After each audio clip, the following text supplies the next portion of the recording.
दौर दा बुल्ला ओसी ऐस दौर दा बुल्ला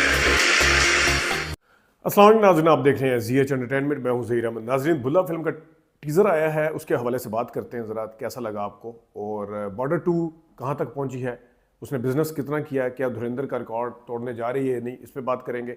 उफ़िया सालियां का बिज़नेस कितना हुआ है और उफ़िया सालियां के प्रोड्यूसर से हमारी बात हुई, वो क्या बात हुई वो भी आपको बताएंगे।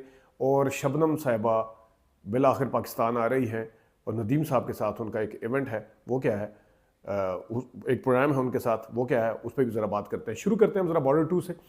बॉर्डर 2 जो कि 10 दिन का बिजनेस, उसका पहले 10 दिन का इंडिया में और पूरी दुनिया में यानी वर्ल्ड वाइड मिला के 377 करोड़ का हो चुका है। 377 करोड़ 377। और सिर्फ इंडिया के अंदर इसका बिजनेस जो है 275 करोड़ का है पहले 10 दिन का। अब फ़र्क पड़ना शुरू हुआ है क्योंकि जो धुरंधर थी उसका मैंने आपको पहले बताया था कि पहले 3 दिन या 2 दिन का बिजनेस इतना अच्छा नहीं था, पहले हफ्ते का इतना अच्छा नहीं था। बॉर्डर 2 ने उसमें आके तो उसको बीट कर दिया था, लेकिन असल कहानी अब शुरू हुई है। मैंने बताया था कि जिस तरह धुरंधर घर घर में उसका म्यूज़िक बजा, घर घर में अक्षय खन्ना की तारीफ़ें हुई, ट्रेंड बने, टिकटॉक के ऊपर शॉर्ट बने, इंस्टा के ऊपर इतनी धूम मची, मेन स्ट्रीम मीडिया के ऊपर, सोशल मीडिया सब के ऊपर उसकी धूम मची, जिसकी वजह से उसने इतना बिजनेस भी किया क्योंकि नज़र आ रहा था, लोगों का इंटरेस्ट था। बॉर्डर 2 अपने प्रीवियस क्रेडिबिलिटी की वजह से, पहले वाली जो बनी थी उसकी वजह से, सनी देओल की वजह से, फिर ऊपर से ये जो जंग शंग हुई थी बीच में, उस वजह से तो उसने किया। लेकिन अब पहले 10 दिन के बिजनेस का फ़र्क आपके सामने है। 500 करोड़ कमाया था पहले 10 दिन में धुरंधर ने। हालांकि पहले 3-4 दिन उसका बिजनेस कम था, बाद में उसने पिक पकड़ी, जाके बड़े बड़े रिकॉर्ड कायम किए। और बॉर्डर 2 का पहले 10 दिन का जो बिजनेस है इंडिया के अंदर 275, जबकि वैसे 377 करोड़ 377 करोड़ हुआ है। अब ये 123 करोड़ का फ़र्क पड़ चुका है और ये फ़र्क आगे मज़ीद बढ़ता जाएगा, क्योंकि मुझे उम्मीद नहीं है कि जिस तरह धुरंधर ने तीसरे में, चौथे हफ्ते में, 5वें हफ्ते में जाके रिकॉर्ड कायम किए बिजनेस के, उस किस्म के रिकॉर्ड यहाँ पे कायम हो सकेंगे। तो ये था धुरंधर के हवाले से। अब आते हैं ज़रा आगे, क्योंकि बिजनेस की बात हो रही है। टीज़र की बाद में बात करते हैं बुल्ला की। तो साथ ही उफ़िया सालियां जो कि 30 जनवरी को रिलीज़ हुई, और उस दिन हमने आपका इसके ऊपर आपको रिव्यू भी दिया। हमारी बात हुई उनके प्रोड्यूसर से, उनकी कॉल आई हमें, हमारे पास तो उनका नंबर नहीं था, लेकिन उनकी कॉल आई तो उन्होंने थोड़ा सा हम पे गुस्सा भी किया कि आपने ये जो भी बताया है, ये उनका मौक़िफ़ देना मेरी एक जर्नलिस्टिक जिम्मेदारी भी है। ये ज़्यादती होगी कि मैं अपना मौक़िफ़ तो आपके सामने रख दूं, अपनी तजवीज़, अपनी राय, अपनी ओपिनियन जो भी है उसके बारे में रख दूं, लेकिन उनकी ना रखूं। उन्होंने कहा जी हमने बड़ी नेक नीति के साथ फिल्म बनाई है, उन्होंने कहा कहानी बहुत ज़बरदस्त लिखवाई गई है, उसका मकसद बहुत अच्छा था, ये उनका मौक़िफ़ है। और उन्होंने ये भी कहा कि ये साफ़ सुथरी फिल्म है, ये उनका मौक़िफ़ है। और उन्होंने साथ और भी कुछ चीज़ें बताई, कुछ चीज़ें हम आपके सामने डिस्क्लोज़ नहीं कर सकते अभी फ़िलहाल, लेकिन हम उनका एक इंटरव्यू करेंगे तो कुछ चीज़ें उफ़िया सालियां के दौरान उन्हें क्या क्या मुश्किलात पेश आई, ये भी आपको बताएंगे। सिनेमा वालों ने उनके साथ कितनी ज़्यादती की है, ये भी आपके सामने बाद में रखेंगे। लेकिन अभी जो चीज़ें उन्होंने हमें आगे बताने की इजाज़त दी है वो हम आपको बता रहे हैं। हमारा फ़र्ज़ बनता है, जिस तरह मैंने बताया कि मेरी अपनी जो राय थी वो मैंने आपके सामने रखी, उनका मौक़िफ़ ना रखना ज़्यादती है। तो उनके बकौल उन्होंने बड़ी क्वालिटी फिल्म बनाई है।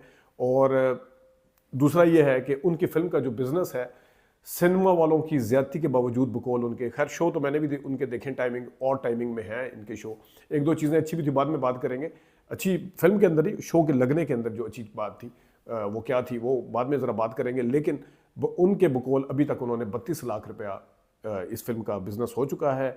और एक जगह उन्होंने, क्योंकि ये फिल्म 15 लाख की बेची है एक शहर की, वो उन्होंने बताया, तो वो कह रहे हैं वो बड़े पुरुमीद हैं कि 50 लाख तक ये वैसे इनकी रिटर्न हो जाएगी, और फिर जब ये दूसरे हफ्ते में अगर लगी रही तो मज़ीद भी हो सकता है फ़ायदा, ये उन्होंने बताया। और फिर उन्होंने बताया कि इसको हम बाद में सोशल मीडिया प्लेटफॉर्म के ऊपर, OTT या यूट्यूब के ऊपर जब लगाएंगे तो उसके हवाले से भी कुछ बातें उन्होंने ऑफ द रिकॉर्ड थी, तो उसको ऑफ द रिकॉर्ड रखते हैं।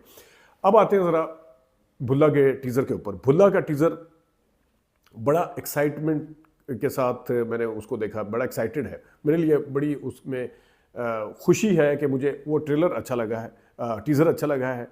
उसको देख के मुझे बड़ा थ्रिल फील हुआ वाकई में।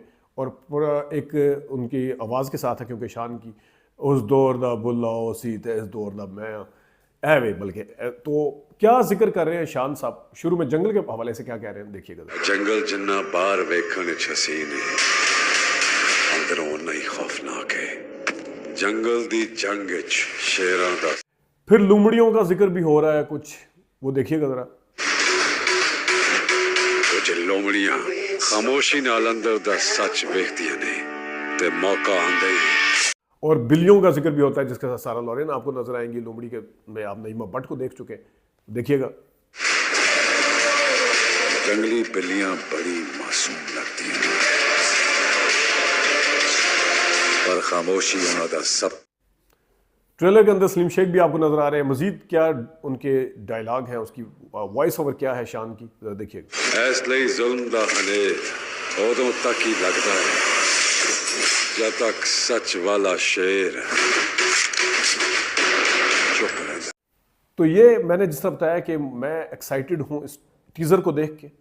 मेरे अंदर मैं एक थ्रिल फील करता हूँ।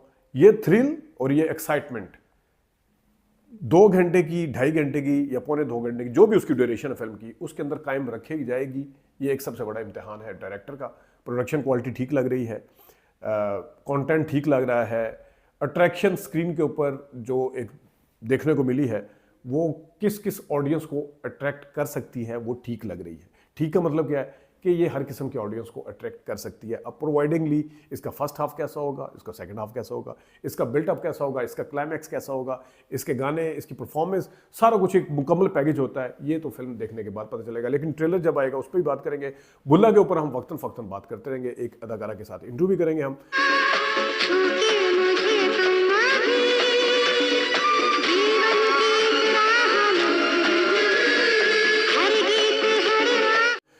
अब आते हैं ज़रा, एक बड़ी खबर है वो आपको देते चलें कि जनाब हमारी बड़ी लेजेंड अदाकारा शबनम साहिबा जो इस वक्त बांग्लादेश में है, वो 2 साल पहले यहाँ पे आई थी अपना सदारती अवार्ड लेने के लिए। अब मुझे खबर मिली है, मेरी उनसे डायरेक्ट बात हुई है, उन्होंने बताया कि वो फिर आ रही हैं। यानी कि मैं अगर महीना ना भी डिस्क्लोज करूँ, लेकिन आने वाले 1 या 2 महीने के अंदर वो आ रही हैं। और प्रोग्राम क्या है कि उस प्रोग्राम के अंदर नदीम साहब भी एक जगह आएंगे, और वैसे इनविटेशन रूना लैला साहिबा को भी था, वो क्योंकि इस वक्त बांग्लादेश में नहीं है। अब वो आती हैं नहीं आती उनके बारे में मुझे नहीं पता, लेकिन बहरहाल दोबारा से नदीम और शबनम एक प्रोग्राम में जमा होने जा रहे हैं, इकट्ठे होने जा रहे हैं। वो प्रोग्राम क्या है, वो एक चलो मैं एक आपके लिए एक फिलर तो नहीं, क्या एक टीज़र छोड़ देता हूँ कि वो प्रोग्राम बड़ा ज़बरदस्त है। टीवी के ऊपर एक प्रोग्राम आजकल चल रहा है, उसके अंदर वो जज बन के बैठेंगे दोनों। उनकी दोबारा उनको जब आप एक साथ देखेंगे, ज़ाहिर है उनकी पुरानी फिल्मों के फिर तज़किरे भी होंगे, उनका क्लिप भी चलेंगे, उनके बारे में बातें भी होंगी। तो मैं तो बड़ा एक्साइटेड हूँ इस खबर को लेके भी कि जनाब नदीम और शबनम, हमारे सीनियर लेजेंड अदाकार, सबसे कामयाब जोड़ी, पाकिस्तान की इंडस्ट्री की बिलाशुबा सबसे कामयाब जोड़ी, और वो दोबारा एक साथ आ रहे हैं।